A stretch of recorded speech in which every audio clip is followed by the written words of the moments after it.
नीलम की शादी को अभी 3 महीने ही हुए थे। तब से वह सावन के महीने में अपने मायके आई थी।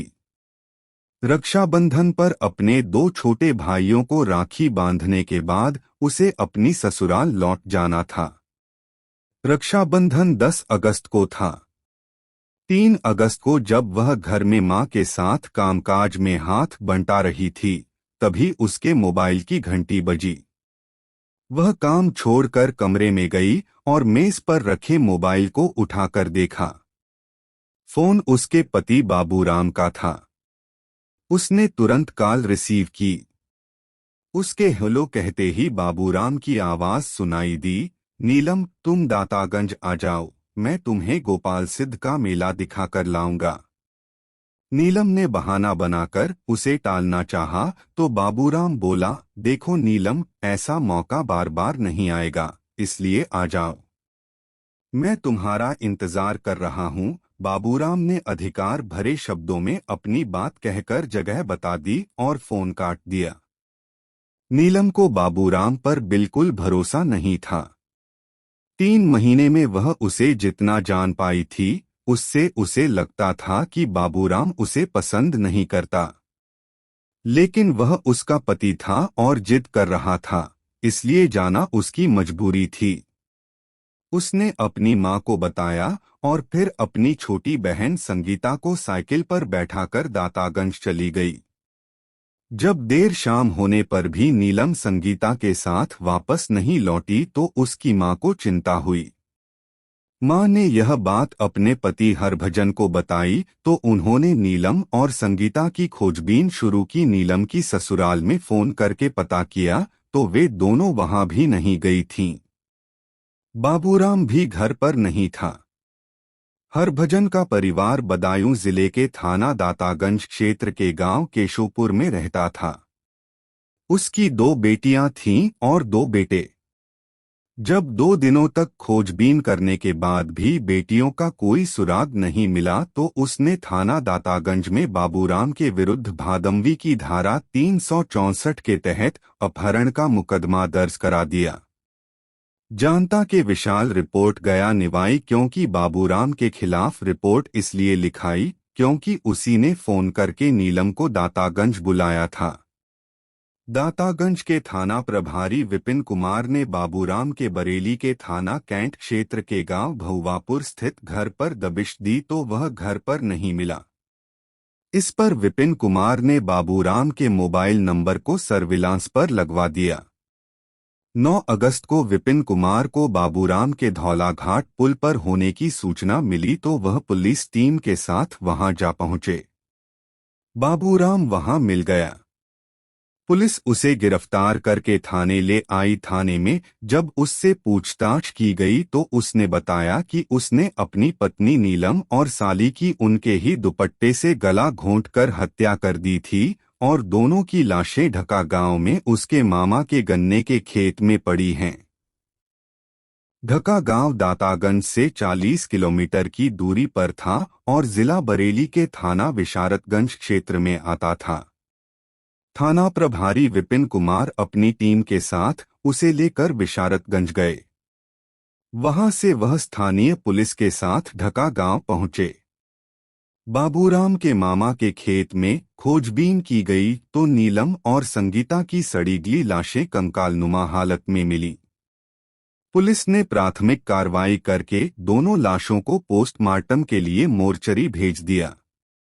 इसके बाद दातागंज पुलिस बाबूराम को लेकर थाने आ गई। थाने में पूछताछ के दौरान बाबूराम ने हत्या के पीछे की जो कहानी बताई वह नाजायज रिश्ते को अपनी जिंदगी समझने वाले एक शख्स के खूनी खेल की कहानी थी, जिसमें उसका शिकार बनी उसकी जीवन संगिनी और निर्दोष साली। महानगर बरेली के थाना के क्षेत्र के गांव भुवापुर निवासी खंजनलाल किसान का सबसे छोटा बेटा था बाबूराम। पेशे से किसान हरभजन के पास 7 बीघा जमीन थी। उसी से उसके पूरे परिवार का भरण पोषण होता था। बाबूराम ने इंटर तक पढ़ाई की थी। इसके बाद वह पिता के साथ खेती के काम में हाथ बंटाने लगा था। बाबूराम की ननिहाल बरेली के ढका गांव में थी। उसके मामा की 3 बेटियां थीं, जिनमें गीता, परिवर्तित नाम, सबसे बड़ी थी। 18 साल की गीता का यौवन खूब दमकता था, वह थी भी खूबसूरत। बाबूराम अक्सर अपने मामा के घर आता रहता था। गीता से उसकी खूब पटती थी। दोनों के बीच भाई बहन का रिश्ता था। बचपन से एक दूसरे के साथ खेले थे, इसलिए एक दूसरे से काफी घुले मिले हुए थे। जब दोनों जवान हुए तो बाबूराम को गीता की खूबसूरती कुछ अलग ही नजरिए से सुहाने लगी। रिश्ते की याद आती तो वह गीता पर से नजरें हटाने की कोशिश करता, लेकिन उसका दिल उसे ऐसा करने की इजाजत नहीं देता था। बाबूराम ने बहुत ने कोशिश की कि वह रिश्ते की मर्यादा बनाए रखे, लेकिन दिल के मामले में उसका वश नहीं चला। वह कोशिश करके हार गया। बाबूराम ने महसूस किया कि वह गीता को चाहने लगा है। उसके दीदार से उसके दिल को सुकून मिलता है और आंखों को ठंडक। गीता जब उसके साथ नहीं होती तो उसे कुछ भी अच्छा नहीं लगता। उसके बिना जीने की कल्पना करना भी बेईमानी है। लेकिन गीता का साथ पाने की उसकी इच्छा तभी पूरी हो सकती थी जब वह भी प्यार का जवाब प्यार से देती। काफी सोच विचार के बाद बाबूराम ने फैसला किया कि वह गीता से अपने दिल की बात जरूर कहेगा। गीता की वजह से बाबूराम अधिकतर अपनी ननिहाल में ही पड़ा रहता था। बराबर उसके संपर्क में रहने के कारण गीता भी उसके आकर्षण में बंध सी गई थी। बाबूराम के साथ रहने पर उसे भी दुनियादारी की सुध नहीं रहती थी। एक दिन गीता अपने कमरे में बैठी हुई थी कि तभी बाबूराम आ गया। वह मन ही मन ठान कर आया था कि गीता से अपने दिल की बात जरूर कहेगा। वह उसके पास बैठते हुए बोला, गीतू, आज मैं तुमसे कुछ कहना चाहता हूँ। क्या कहना चाहते हो, बताओ, गीता ने उत्सुकता से पूछा। मुझे डर है कि तुम मेरी बात सुनकर नाराज न हो जाओ। पता तो चले ऐसी क्या बात है जिसे कहने से तुम इतना डर रहे हो। गीतू, मैं तुमसे प्यार करने लगा हूँ, क्या तुम मेरे प्यार को स्वीकार करोगी? बाबूराम ने गीता का हाथ अपने हाथ में लेकर एक ही झटके में बोल दिया। क्या सुनकर गीता चौंक पड़ी, उसे एकाएक अपने कानों पर भरोसा नहीं हुआ। हाँ गीतू, मैं तुमसे प्यार करने लगा हूँ और तुमसे शादी करना चाहता हूँ। ये कैसी बातें कर रहे हो? तुम अच्छी तरह जानते हो हमारे बीच भाई बहन का रिश्ता है। गीतू, मैंने कभी भी तुम्हें बहन की नजर से नहीं देखा। मुझे अपने प्यार की भीख दे दो, मैं तुम्हारे लिए पूरी दुनिया से लड़ जाऊंगा। हम समाज की नजर में भाई बहन हैं, जब लोगों को पता चलेगा तो वे हमें कभी एक नहीं होने देंगे। तुम किस किस से लड़ोगे? मुझे किसी की फिक्र नहीं है। बस तुम एक बार हाँ कह दो। ठीक है, तुम इतना कह रहे हो तो मैं इस बारे में सोचने के बाद जवाब दूंगी, गीता ने उसे टालने के लिए कहा। ठीक है, कल सुबह मुझे बरेली जाना है, शाम तक लौट आऊंगा। तब तक तुम सोच लेना और मुझे अपना जवाब बता देना। कोशिश करना तुम्हारा जवाब मेरे हक में हो, कहकर बाबूराम कमरे से बाहर चला गया। रात को खाना खाने के बाद गीता जब सोने के लिए बिस्तर पर लेटी तो नींद उसकी आंखों से कोसों दूर थी। उसके कानों में बाबूराम के शब्द गूंज रहे थे।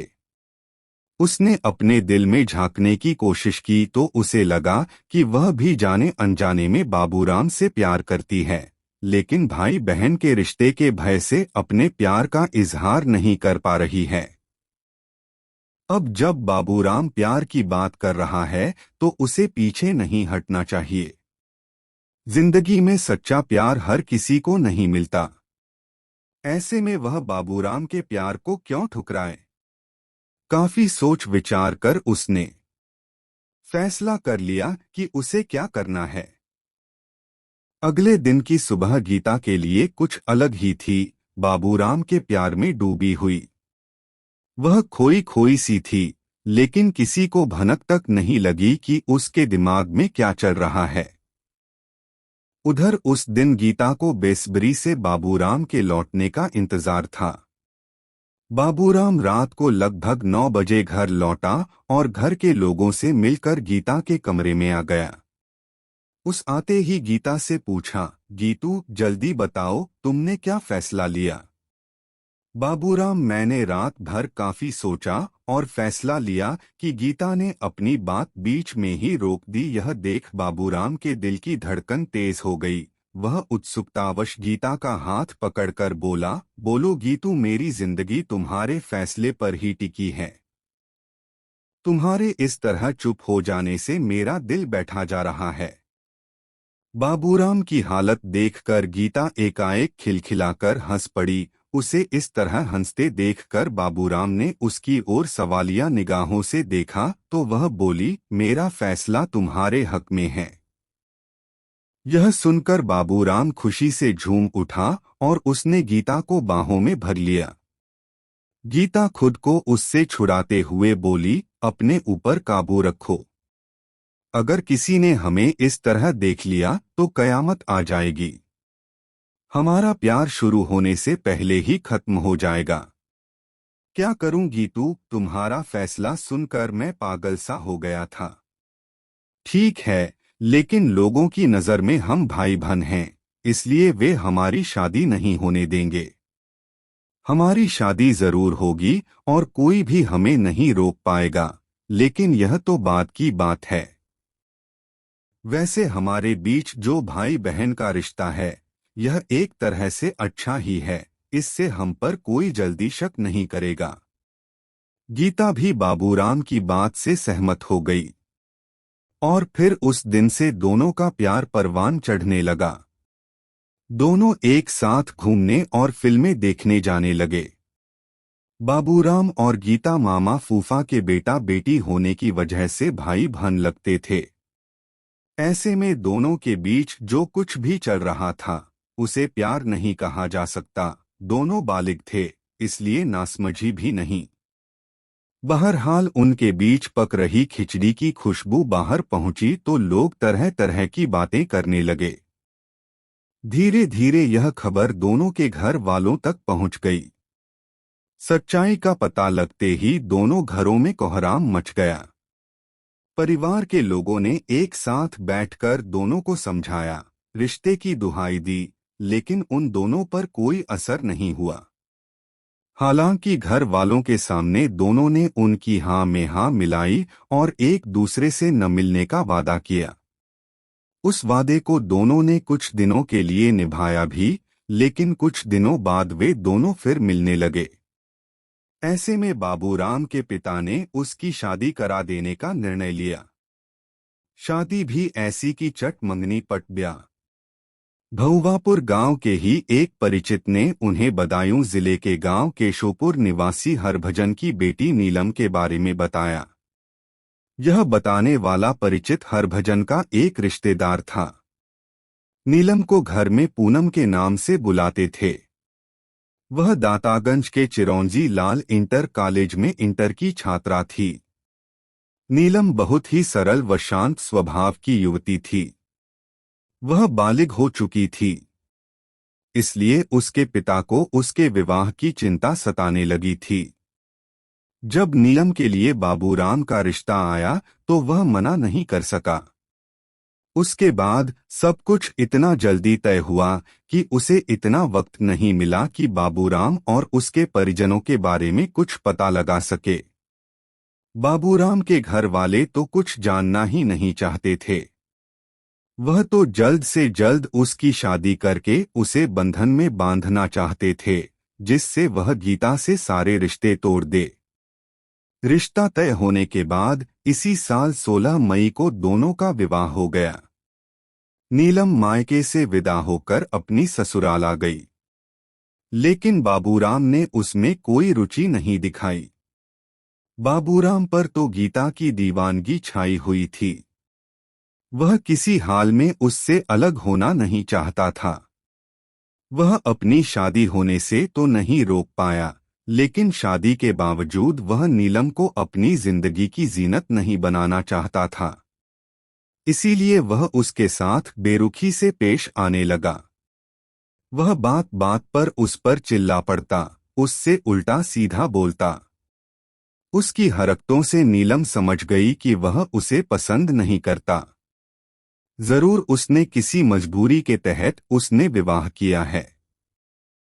दूसरी ओर बाबूराम गीता से मिला तो उसने नाराजगी जताई और याद दिलाया कि उसने हमेशा उसी का रहने का वादा किया था। कोई भी उनके बीच नहीं आएगा, वह अपने वादे को कैसे भूल गया। इस पर बाबूराम ने उससे कहा कि वह अपने वादे को नहीं भूला है। उसके अलावा वह किसी और को अपनी जिंदगी नहीं बना सकता। लेकिन जब गीता ने नीलम को अपने रास्ते का रोड़ा बताया तो बाबूराम ने उसने कहा कि वह इस रोड़े को हमेशा के लिए अपने रास्ते से हटा देगा। इसके बाद बाबूराम ने नीलम की हत्या की साजिश रचनी शुरू कर दी। सावन में जब नीलम अपने मायके आई तो बाबूराम ने अपनी साजिश को अंजाम देने का फैसला कर लिया। इसके लिए उसने अपनी प्रेमिका के ही गांव और उसके पिता के खेत को ही नीलम का मृत्युस्थल चुना। 3 अगस्त को बाबूराम ने नीलम को फोन करके कहा कि वह दातागंज आ जाए। वह उसको गोपाल सिद्ध का मेला दिखाने के लिए साथ ले जाएगा। नीलम ने आनाकानी की, लेकिन बाबूराम नहीं माना। नीलम को उस पर भरोसा पहले से ही नहीं था, इसलिए उसने अपनी बहन संगीता को साथ लिया और उसे साइकिल पर बैठाकर दातागंज पहुंच गई। वहां पहले से तय जगह पर बाबूराम उसे इंतजार करता मिला। वह दहेज में मिली बाइक से आया था। नीलम की साइकिल एक जगह खड़ी करवाकर बाबूराम दोनों बहनों को बाइक पर बैठाकर मेला दिखाने ले गया। जब शाम होने लगी तो वह उन दोनों को बाइक पर साथ लेकर दातागंज से 40 किलोमीटर दूर ढका गांव की ओर चल दिया। नीलम ने पूछा तो उसने कहा कि उसे जरा मामा से काम है। इस बहाने वह मामा व अन्य घर वालों से मिल लेगी। उसके इस जवाब से नीलम चुप हो गई। बाबूराम ने अपने मामा के गन्ने के खेत पर जाकर बाइक रोकी और नीलम को खेत दिखाने के बहाने साथ लेकर खेत के अंदर चला गया। नीलम उस वक्त सलवार कुर्ता पहने थी। उसने अपना दुपट्टा गले में लटका रखा था। खेत के अंदर जाकर बाबूराम ने उसी दुपट्टे से गला घोंटकर उसकी हत्या कर दी। वह चीख भी न सकी। इसके बाद वह खेत से निकलकर बाहर आया और संगीता से कहा कि उसकी बहन अंदर गिर गई है और उसके पैर में काफी चोट आई है। यह सुनकर संगीता उसके साथ खेत के अंदर चली गई। अंदर पहुंचते ही बाबूराम ने पीछे से उसी के दुपट्टे से गला घोंटकर उसकी भी हत्या कर दी। संगीता की हत्या करना बाबूराम की मजबूरी थी, क्योंकि अगर वह उसे नहीं मारता तो वह सब कुछ अपने घर वालों को बता देती। इस तरह संगीता बहन के साथ बेवजह मारी गई। दोनों बहनों की लाशों को वहीं पड़ा छोड़कर बाबूराम अपने मामा के घर आ गया। वहां उसने गीता को नीलम और संगीता की हत्या कर देने की बात बता दी। देर रात वह मामा के घर से निकलकर अपने घर पहुंचा। वहां उसे पता चला कि उसके ससुर हरभजन को पता है कि नीलम और संगीता उसके साथ गई थीं और वह उनके और उसके बारे में पूछ रहे थे। यह सुनकर बाबूराम को अपने पकड़े जाने का भय सताने लगा तो वह घर से फरार हो गया। लेकिन बाबूराम के गुनाह ने उसका पीछा नहीं छोड़ा और अंततः वह पुलिस की गिरफ्त में आ ही गया। थाना प्रभारी विपिन कुमार ने इस केस में भादंबी की धारा 302, 201 और बढ़ा दी। प्राथमिक कानूनी कार्रवाई पूरी करके पुलिस ने बाबूराम को सीजेएम की अदालत में पेश किया, जहां से उसे जेल भेज दिया गया।